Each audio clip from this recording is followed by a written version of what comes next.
Se trata del doctor Carlos Sánchez Berzaín. ¿Cómo está, doctor? Qué gusto saludarlo una vez más. Bienvenido. Encantado, Casimira. Un gusto saludarla a usted y a toda su importante audiencia en Gracias. Bolivia y en todas las Américas. Bueno, sí, doctor, imagínese que este 19 de octubre Bolivia ya se prepara para vivir un balotaje histórico, ¿no? Y tenemos a dos candidatos como indica un balotaje. Se trata de Jorge Tuto Quiroga y de Rodrigo Paz Pereira. Rápidamente me gustaría que usted me dé su impresión de cada uno. ¿Qué piensa de Jorge Tuto Quiroga? Mire, yo no quiero dar impresiones personales, prefiero hacer un análisis de la situación del país. Bolivia llega a esta segunda vuelta en condiciones en las que no hay democracia, en condiciones en las que siguen habiendo más de 300 presos políticos. Sigue siendo la más notoria la señora Áñez, expresidenta interina o transitoria de Bolivia. Eh, Hay más de 28.000 exiliados y Bolivia lo que tiene es esperanza. Y la esperanza que tiene es que quien gane la elección, quien se vuelva presidente de Bolivia, ya sea Rodrigo Paz o Jorge Quiroga, escoja entre dos opciones. La primera opción es ser el cuarto jefe del narcoestado plurinacional. El primero fue Evo Morales, la segunda la señora Áñez, el tercero es Luis Arce, y si quien llegue a la presidencia, ya sea Paz o sea Quiroga, opta por mantener el statu quo del sistema no democrático, va a ser el cuarto jefe del Estado plurinacional, que es un narcoestado. La otra opción es que quien llegue al gobierno opte por ser de nuevo el presidente de la República de Bolivia, para lo que tiene simplemente que restituir vigencia a la Constitución de la República.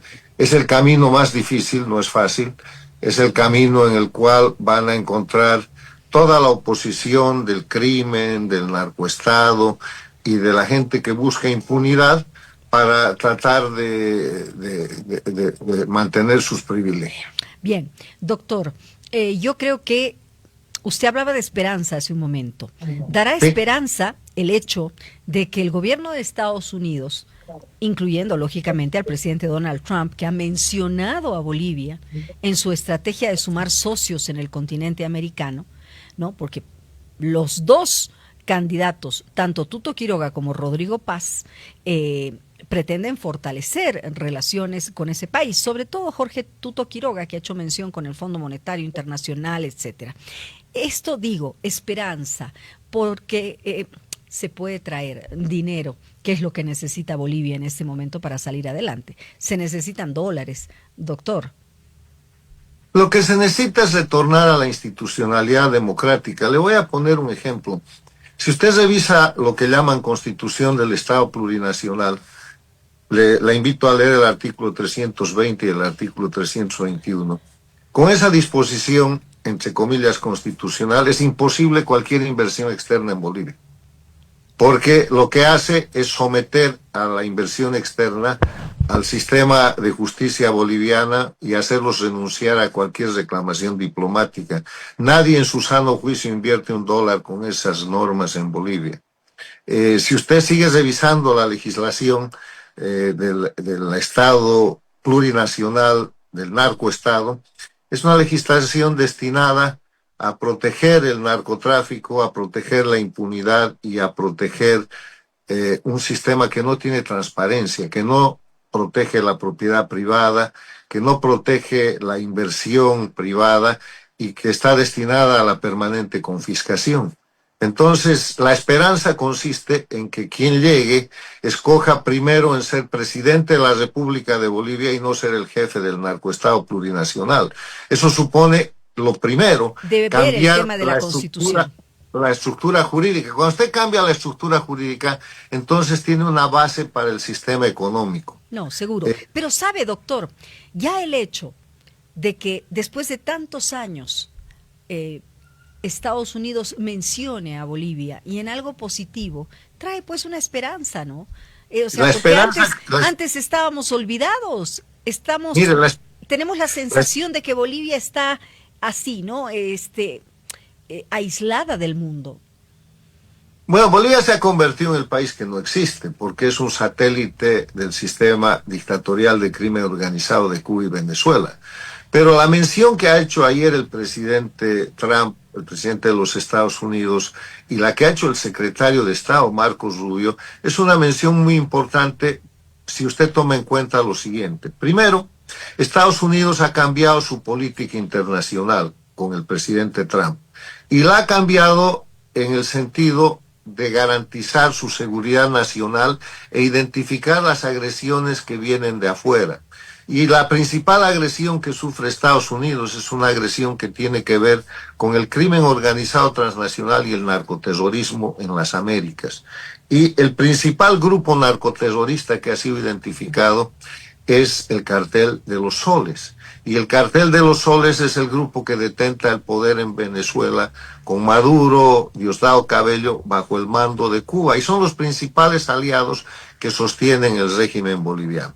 Entonces, cuando Estados Unidos dice que tiene la expectativa, que es también una señal de esperanza, de un cambio en Bolivia y que han visitado al Departamento de Estado ambos candidatos, tanto Quiroga como Paz, está diciendo bienvenidos a la nueva política exterior que identifica como enemigo al crimen organizado transnacional, que lucha contra el narcotráfico, que lucha contra el terrorismo, que no quiere dictaduras y que señala el terrorismo internacional de manos de las dictaduras extracontinentales como la de Irán, que tiene base en Bolivia, y enemigos de la democracia como es la penetración china y rusa. O sea, a esa política internacional de Estados Unidos ya se ha sumado Argentina, porque precisamente esta declaración se produce ayer en un almuerzo que le daba el presidente Trump al presidente argentino Milei. Sí. Ya se ha sumado el Perú, se ha sumado el Paraguay, se ha sumado el Ecuador, se ha sumado Panamá, se ha sumado Costa Rica, se ha sumado República Dominicana, se ha sumado El Salvador, y los que no se han sumado a esa política son los que están defendiendo en este momento el crimen, el narcotráfico y el terrorismo, entre esos el régimen boliviano. Entonces, lo que se espera es un cambio de 180 grados cuando llegue el nuevo presidente, que tiene que optar no por ser el jefe del Estado, narcoestado plurinacional de Bolivia, sino de ser el presidente de la República de Bolivia. El régimen boliviano al que usted hace mención ha sido básicamente quitado en las elecciones de septiembre, del 17 de septiembre de este año. Es decir, no es cierto. El movimiento al socialismo no tiene fuerza en la Asamblea Legislativa Plurinacional. No es cierto. ¿Por qué? No es cierto. ¿Por qué, doctor? No es cierto. Esa es la ilusión que nos hacemos los bolivianos, porque no distinguimos gobierno de poder. El poder del socialismo del siglo XXI, el poder del MAS, el poder del narcoestado, el poder de la intervención cubano-venezolana, iraní en Bolivia está intacto. Mire lo que pasó, y se lo voy a poner con un ejemplo, en el gobierno de la señora Áñez. La señora Áñez tomó el gobierno, era la presidenta, tomó el gabinete. El órgano jurisdiccional de la dictadura la reconoció. Y después de un tiempo la desconoció y después la mandó a la cárcel. Claro, pero el gabinete, o sea, cuidado que el gabinete es una nuevo... cosa, pero la Asamblea Legislativa es otra.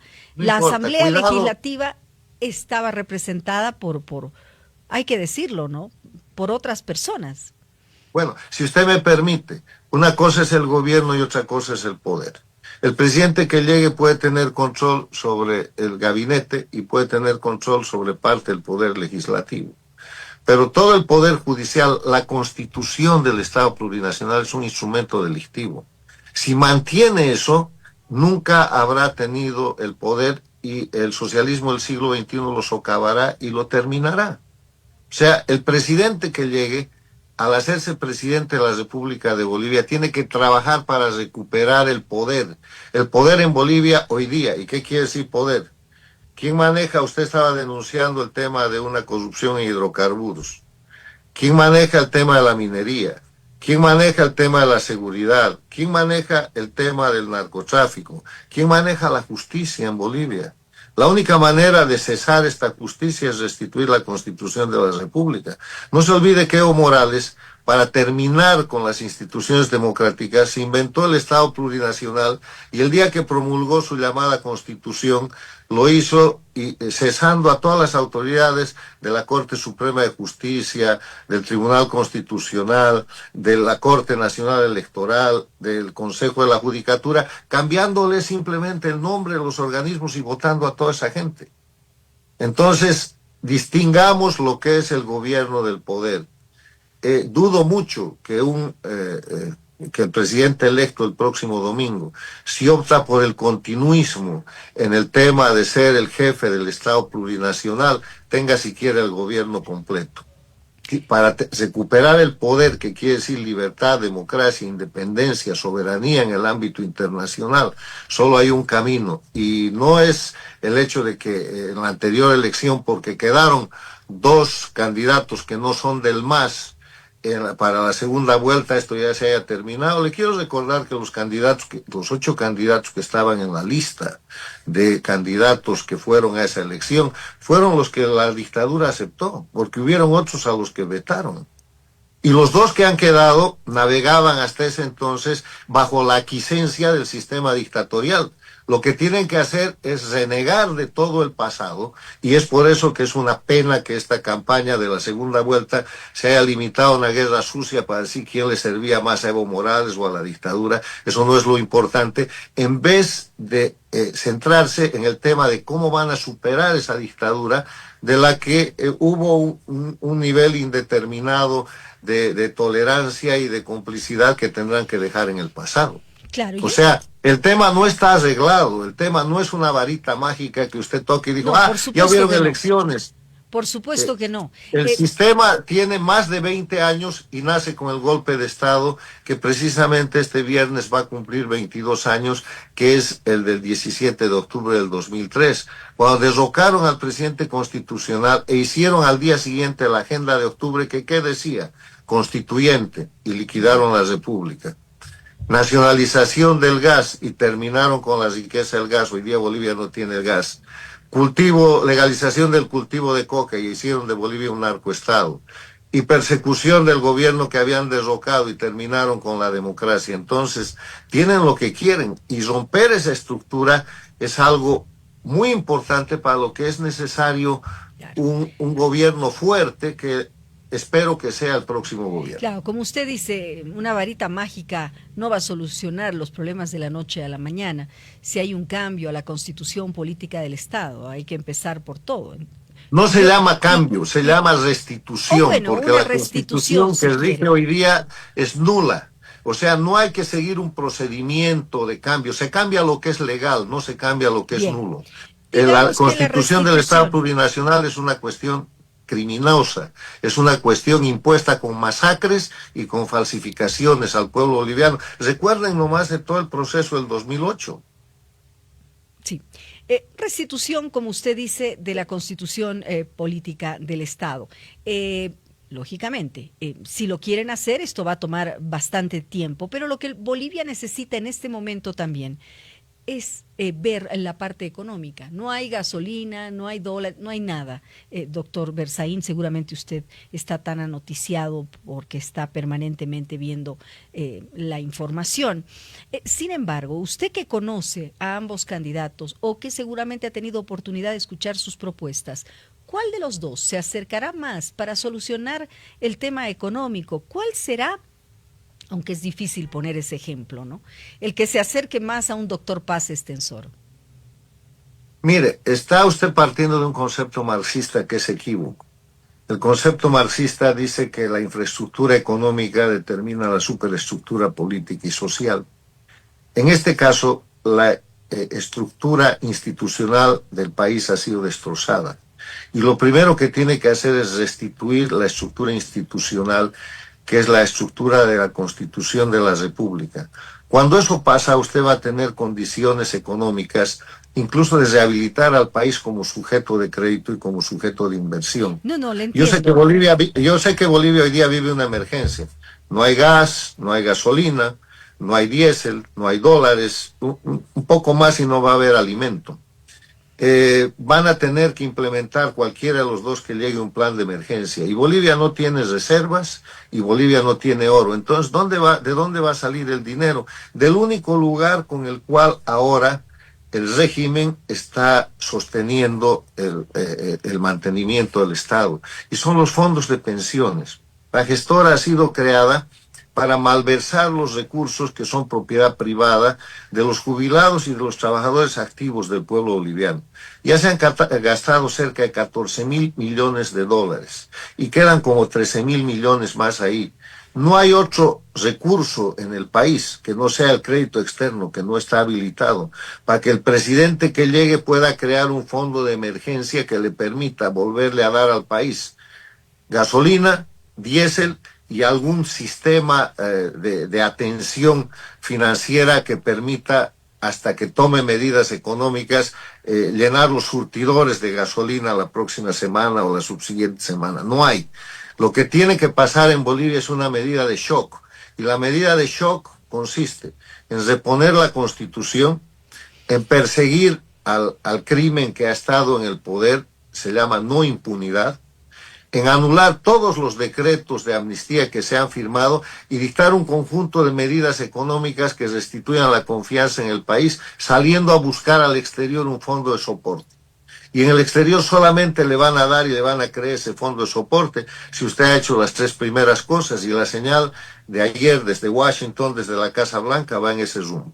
O sea, no hay en ese tema algo que usted pueda decir, hoy día Arce Catacora no tiene gasolina, ¿por qué va a tener mañana cuando le están dejando prácticamente vacío el tesoro nacional que ha sido robado, que ha sido malversado, objeto de corrupción y de desfalco durante estos últimos 22 años?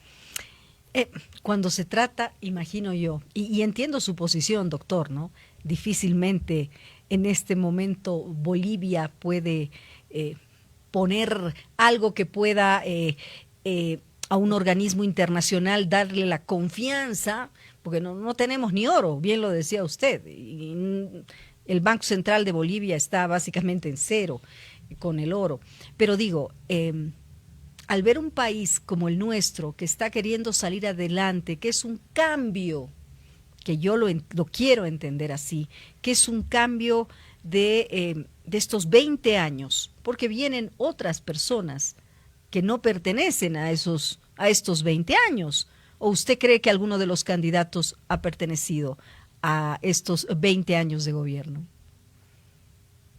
Están ahí. Yo me refiero simplemente a una afirmación categórica que he venido realizando y que ratifico ahora. Los candidatos de la papeleta de la elección son los que el régimen ha permitido que lleguen. ¿Dónde está Jaime Dum? ¿Dónde están los otros candidatos que el régimen ha impedido y los otros partidos? O sea, ellos han llegado y lo que tienen que hacer es producir el cambio. Y yo no le puedo decir cuál es mejor hasta que veamos uno en función de gobierno y produzca el cambio. Espero que el que llegue sea para Bolivia lo que fue para el Ecuador el presidente Lenín Moreno. Lenín Moreno era el segundo hombre del dictador Correa. Y llegó a la presidencia y se dio cuenta que el Ecuador no caminaba así. Entonces, ¿qué hizo? Cambió.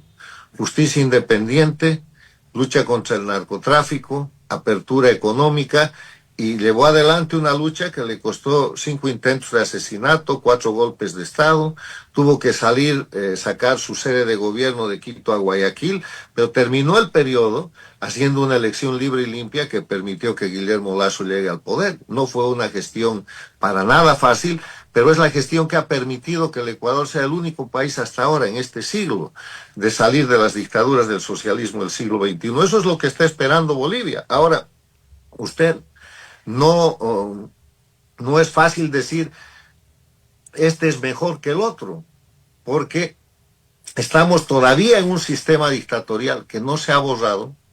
La influencia del crimen organizado sigue estando presente en Bolivia, y vamos a ver que si este resultado le permite a Bolivia, en eso consiste la esperanza, que llegue un hombre que cambie las cosas. El país está pidiendo cambio y además tiene una factura sobre esta gente, porque si estos candidatos, los 5 que no eran de la lista de la dictadura, que son Rodrigo Paz, eh, Jorge Quiroga, el alcalde de Cochabamba, Reyes Villa, Samuel Doria Medina y el alcalde de Santa Cruz, Johnny Fernández, hubieran organizado lo que Bolivia pedía el 2020 y volvía a pedir el 2025, un solo grupo, hubieran ganado en la primera vuelta y ahí sí que se hubiera ido la dictadura. Estamos todavía en medio de las veleidades personales a costa de la pobreza, la miseria y la necesidad del pueblo boliviano. Tenemos que esperar, ver quién gana el domingo y si el que gana hace lo que tiene que hacer. Tenían que haber hecho todo lo contrario, hacer un frente de unidad nacional contra la dictadura y no lo quieren hacer desde hace años.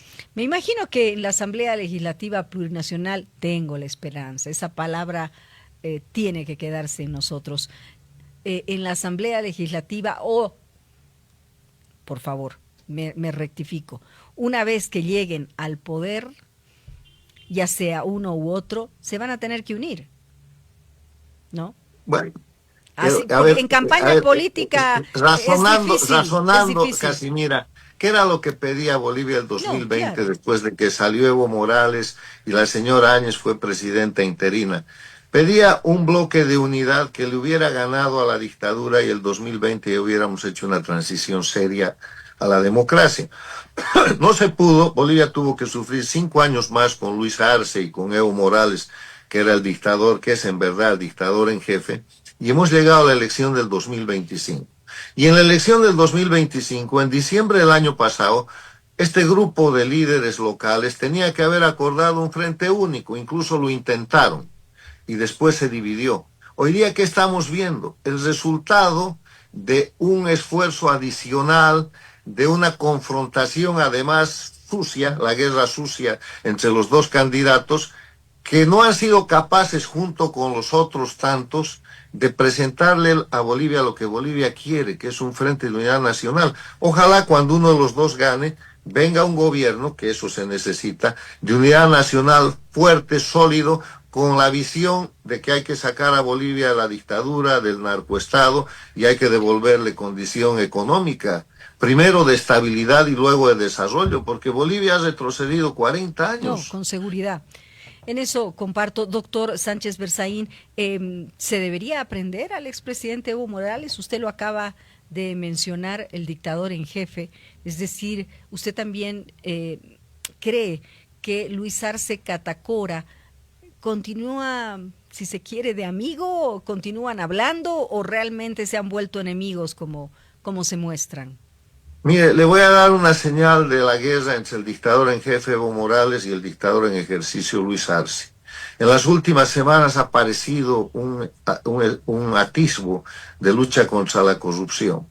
Resulta que de pronto las entidades oficiales de lucha contra el narcotráfico han encontrado droga en la zona o en la propiedad de un miembro del Estado Mayor de Evo Morales, de Felipe Cáceres, y lo han metido preso.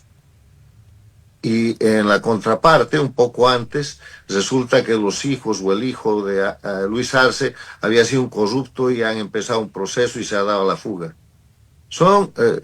Es la operación de Luis Arce contra Evo Morales y de Evo Morales contra Luis Arce, manejando lo que tienen en el Poder Judicial y en el Poder Ejecutivo y en el control del Estado. ¿Acaso la FELC no sabía que Felipe Cáceres andaba en esas, habiendo sido más de 10 años el zar antidroga de Bolivia? ¿Y acaso Evo Morales o la PTJ, la Policía Judicial o los fiscales no sabían que los hijos de Arce estaban haciendo mega corrupción que salía en los periódicos extranjeros, porque en los bolivianos no se puede? O sea, es pura corrupción. El presidente que llegue, cuando reciba la banda presidencial, debería pedirle, bajo su mando, que ahí mismo detengan y apresen a Luis Arce y ordenar la inmediata aprehensión de Evo Morales. Tienen cuentas con el país, no de la gestión de Arce, de la gestión de Evo Morales, donde Arce era el ministro. Han hecho desarrollismo, han liquidado toda la economía nacional. Hace 22 años, el 17 de octubre del 2003, cuando derrocaron al presidente Sánchez Lozada, Bolivia era la potencia de Sudamérica de exportación de gas. Bolivia tenía cerca de 40 toneladas de reserva de oro. Bolivia no tenía problema de provisión de diésel y de gasolina porque no habían subvenciones. Bolivia tenía un sistema de bolsín que manejaba la existencia del dólar para quien lo necesitaba lícitamente. O sea, en Bolivia no había ninguna necesidad. Compare usted lo que ha pasado. Han liquidado el país y han liquidado la vida de los bolivianos. En estos últimos 22 años, la pobreza de Bolivia ha subido casi al 60% y vamos rumbo a la miseria. Y ahí está. Entonces, ¿de qué estamos hablando? Estamos hablando de la urgente necesidad de restituir la República de Bolivia, para restituir la razón, el orden, el Estado de Derecho, la libertad, y de pedir cuentas porque no puede haber impunidad a los criminales que bajo mandato transnacional han liquidado la riqueza boliviana y han llevado a la pobreza al pueblo. Doctor, muchísimas gracias por estos minutos con Red Compañera Mundo. Como siempre, ha sido un placer conversar con ustedes. Yo sé que a veces se asusta de las cosas que yo le digo, pero no es nada más que la realidad. No, Porque no me asusto, si nos vamos a hacer que... ilusiones, esta es la realidad, es dura, y sabiendo la dura realidad es como las cosas van a cambiar. No, con seguridad, pero un cambio de constitución política del Estado, o como usted quiera. Restitución. La restitución. Un artículo, una firma y está restituida. Bien. Porque lo que llaman Constitución del Estado Plurinacional ¿será tan fácil? Así de fácil es. Yo le digo lo siguiente: en cuanto sepamos quién es el presidente, yo voy a mandar el proyecto de decreto presidencial para restituir la Constitución, que tiene un solo artículo. Bien, eso es importante. Eso ya cambia el panorama, ¿no? Porque uno piensa... Sí, yo se lo voy a mandar y además lo voy a publicar por todos los medios, por favor, nacionales porque uno se imagina que esto va a tomar bastante tiempo. No, Bolivia es un artículo reformas urgentes. Restituir la Constitución es un artículo y es ipso facto, porque lo que llaman Constitución del Estado Plurinacional es nulo, y lo nulo nace muerto, no existe. Esa Constitución solo está vigente por la fuerza y la violencia del sistema dictatorial. Mire, qué interesante lo que me acaba de decir. Voy a esperar esa información. Le voy a dar la primicia a usted. Me va a encantar, porque podíamos haber empezado por ahí. Yo debería haber empezado por ahí. Un solo artículo no es nada del otro mundo para restituir, como dice el doctor Berzaín, la constitución política del Estado y empezar a cambiar este país. Gracias, doctor. Ha sido un gusto. Mucho gusto, Casimira. Gracias. Felicidades. Igualmente.